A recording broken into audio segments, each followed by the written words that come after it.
Baiklah, bismillahirrahmanirrahim. Assalamualaikum warahmatullahi wabarakatuh.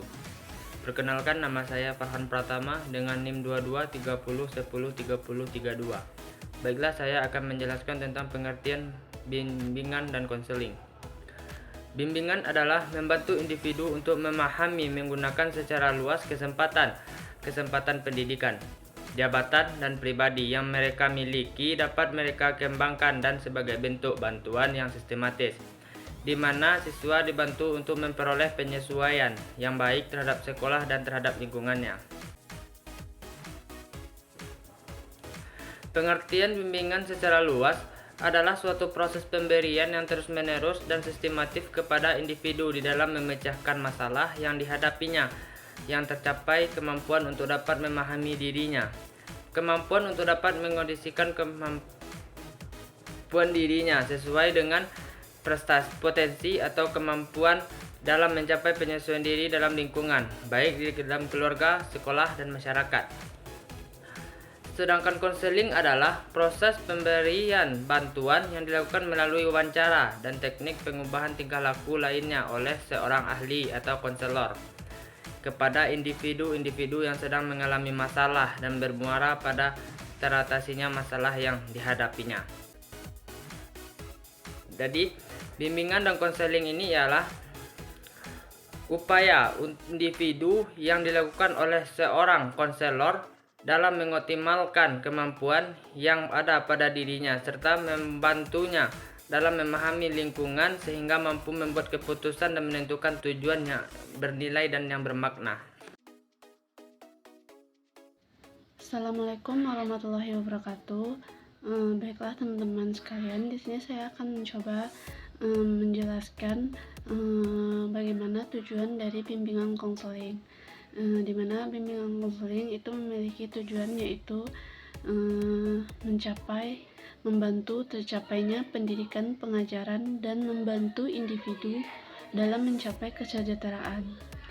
Bimbingan konseling juga membantu para siswa agar dapat menghadapi kesulitan-kesulitan atau permasalahan yang sedang dihadapi oleh peserta didik tersebut, dengan cara mengarahkan peserta didik tersebut kepada hal yang baik, agar peserta didik tersebut tidak salah dalam mengambil langkah atau keputusan yang tepat. Adapun tujuan umum dari bimbingan konseling yaitu sama halnya dengan tujuan pendidikan, di mana bimbingan konseling ingin bertujuan untuk mewujudkan terwujudnya peserta didik yang cerdas, beriman, bertakwa kepada Tuhan Yang Maha Esa, memiliki budi pekerti yang luhur, memiliki pengetahuan yang terampil, dan dapat bertanggung jawab atas pilihan yang diambil. Adapun menurut Saiful Akhyar mengatakan bahwa tujuan pendidikan yaitu menyediakan fasilitas atau perubahan tingkah laku, di mana di sini bimbingan konseling itu bertujuan untuk merubah tingkah laku dari yang baik dari yang buruk menjadi yang baik, di mana BK akan memberikan motivasi atau arahan kepada peserta didik tersebut sehingga peserta didik tersebut dapat memahami mana yang baik dan mana yang buruk. Selanjutnya, meningkatkan hubungan antara perorangan dan pembinaan kesehatan mental, di mana di sini bimbingan konseling itu akan membantu peserta didik yang apabila dia terkena mental itu diberikan suatu motivasi kata-kata yang dapat menenangkan peserta didik tersebut. Ketiga, meningkatkan keterampilan dalam menghadapi masalah, di mana bimbingan konseling akan memberikan strategi atau langkah bagaimana cara agar dapat mengatasi masalah tersebut, agar bisa menyelesaikan masalah tersebut dengan cara yang baik dan tepat. 4. Menyediakan fasilitas untuk pengembangan kemampuan, di mana bimbingan konseling akan melakukan pengembangan kemampuan terhadap peserta didik tersebut dengan mengetahui apa bakat dan minat yang dimiliki oleh peserta didik tersebut. Yang terakhir yaitu meningkatkan kemampuan dalam mengatasi. Baiklah, perkenalkan saya Fadilatul Ayufi dengan NIM 2230103031 akan melanjutkan materi selanjutnya, yaitu tentang fungsi bimbingan konseling dalam pendidikan. Yang pertama yaitu bimbingan konseling berfungsi sebagai membantu pemahaman diri. Maksudnya, bimbingan konseling membantu siswa untuk memahami diri mereka sendiri, termasuk kekuatan, minat, kelemahan mereka. Hal ini membantu siswa dalam mengenal dan mengoptimalkan prinsip mereka. Yang kedua yaitu membantu pengambilan keputusan. Bimbingan konseling membantu siswa dalam mengambil keputusan yang baik, seperti memilih program studi yang sesuai, menjalani karir yang cocok, atau menghadapi masalah belajar.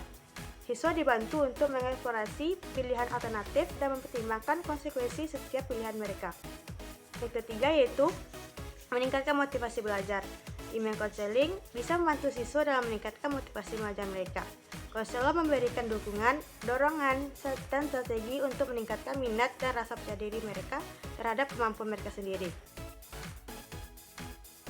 Yang keempat yaitu membantu mengatasi masalah pribadi dan sosial. Bimbingan konseling membantu siswa dalam mengatasi masalah pribadi dan sosial, seperti masalah emosional, konflik dengan teman sebaya, atau masalah dengan keluarga mereka sendiri. Konselor menyediakan lingkungan yang aman untuk berbagi dan memberikan dukungan emosional serta solusi yang memungkinkan siswa untuk mengatasi masalah tersebut. Yang kelima yaitu mengembangkan keterampilan sosial dan emosional. Bimbingan konseling membantu siswa dengan mengembangkan keterampilan sosial dan emosional mereka diperlukan untuk berinteraksi dengan orang lain secara efektif. Konselor memberikan latihan dan memberikan umpan balik untuk membantu siswa tersebut meningkatkan keterampilan mereka berkomunikasi, negosiasi, resolusi konflik, dan pengendalian emosional. Dan yang terakhir yaitu merencanakan masa depan. Bimbingan konseling membantu siswa dalam merencanakan masa depan mereka, termasuk rencana karir pendidikan lanjutan. Konselor memberikan informasi tentang pilihan karir dan jalur pendidikan yang tersedia serta membantu siswa dan merumuskan tujuan jangka panjang dan merencanakan tindakan yang diperlukan untuk mencapainya. Dengan melibatkan bimbingan konseling dalam pendidikan, siswa dapat mendapatkan dukungan dan bantuan yang mereka butuhkan untuk mencapai potensi penuh mereka dan menghadapi tantangan yang ada dalam perjalanan pendidikan mereka. Sekian dari saya, terima kasih. Baiklah, selanjutnya saya akan membahas tentang kedudukan bimbingan dan konseling. Kedudukan bimbingan dan konseling ini terdapat di beberapa bidang.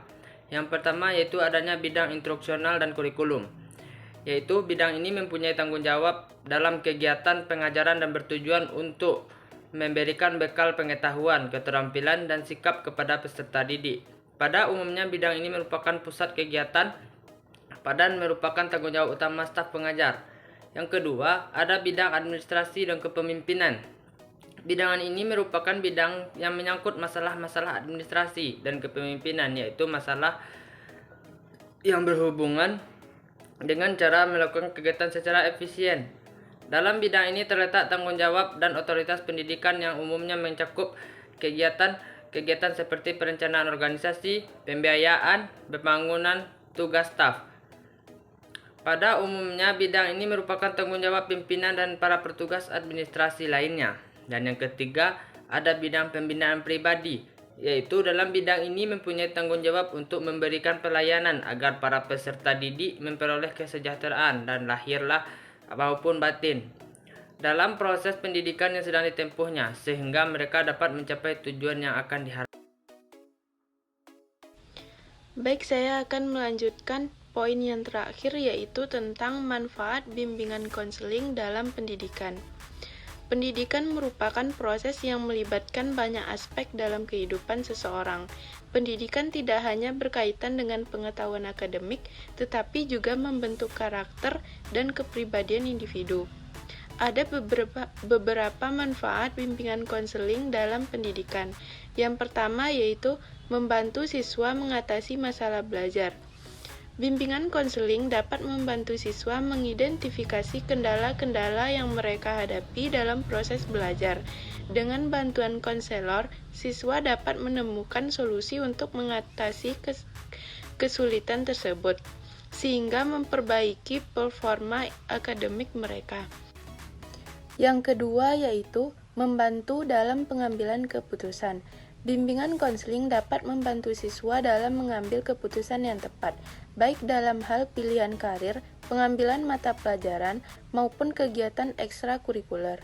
Dengan mempertimbangkan minat, bakat, dan potensi siswa, konselor dapat memberikan panduan untuk membuat keputusan yang baik bagi masa depan siswa. Poin yang ketiga yaitu mengembangkan keterampilan sosial dan emosional. Bimbingan konseling membantu siswa dalam mengembangkan keterampilan sosial dan emosional yang penting dalam kehidupan sehari-hari. Konselor dapat memberikan dukungan dan pelatihan dalam hal berkomunikasi, memecahkan konflik, mengelola emosi, dan membangun hubungan yang sehat dengan orang lain. Poin yang keempat yaitu meningkatkan motivasi dan kepercayaan diri. Konselor dapat memberikan dukungan dan motivasi kepada siswa ketika mereka menghadapi tantangan atau perasaan putus asa. Dengan mendukung siswa untuk memahami potensi dan kemampuan mereka, konselor dapat membantu meningkatkan rasa percaya diri siswa. Yang kelima, mengatasi masalah pribadi dan sosial. Konselor dapat membantu siswa dalam mengatasi masalah pribadi seperti stres, kecemasan, dan depresi. Mereka juga dapat memberikan panduan dalam menghadapi masalah sosial seperti bullying atau pergaulan di sekolah. Poin yang terakhir yaitu membangun hubungan positif antara guru, siswa, dan orang tua. Bimbingan konseling memainkan peran penting dalam membangun hubungan positif antara guru, siswa, dan orang tua. Konselor dapat berkolaborasi dengan guru dan orang tua untuk memperoleh pemahaman yang menyeluruh tentang kebutuhan siswa, serta memberikan dukungan dan bimbingan yang sesuai. Beberapa manfaat tersebut menunjukkan pentingnya peran bimbingan konseling dalam mendukung perkembangan holistik siswa secara pribadi, akademik, dan sosial.